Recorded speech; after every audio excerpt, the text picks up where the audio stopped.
28 मई 1998 की दोपहर थी। सूरज अपनी पूरी आबोताब से चमक रहा था, मगर बलूचिस्तान के पहाड़ों के बीच वाक़े चागी की पहाड़ियों के नीचे ज़मीन एक तारीखी लम्हे का बोझ उठा रही थी। हर तरफ खामोशी थी, मगर दिलों में एक तूफान बरपा था।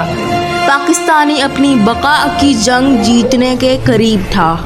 सलीम, एक नौजवान इंजीनियर, चागी के मकाम पर मौजूद साइंसदानों और फौजी एहलकारों की टीम का हिस्सा था।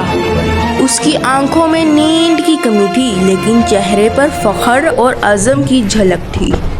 उसने कई महीने दिन रात एक करके काम किया था, सिर्फ इसलिए कि पाकिस्तान दुनिया को ये दिखा सके कि हम कमज़ोर नहीं, हम पुरअमन ज़रूर हैं, मगर अपनी हिफाजत करना जानते हैं। डॉक्टर अब्दुल कदीर खान, जिन्हें सब डॉक्टर साहब कहकर पुकारते थे, सलीम के करीब से गुजरते तो सलीम ने एहतराम से सलाम किया।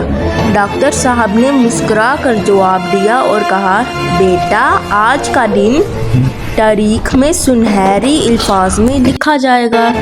घड़ियां जैसे थम सी थी। आखिरकार वो लम्हा आन पहुंचा। दोपहर 3:16 पर ज़मीन लरज़ उठी। पहाड़ों में एक धमाका हुआ, फिर दूसरा, फिर तीसरा, और यूं 6 एटमी धमाकों के बाद पाकिस्तान दुनिया की 7वीं एटमी ताकत बन गया और पहली इस्लामी एटमी रियासत। पूरे मुल्क में खुशी की लहर दौड़ गई। हर शहर, हर गांव, हर गली में जश्न का समा था। बच्चे झंडियां लेकर नाच रहे थे, बुजुर्ग रब का शुक्र अदा कर रहे थे, और नौजवानों की आंखों में नया हौसला और नई उम्मीद जगमगा रही थी। सलीम उस शाम एक पहाड़ी पर बैठा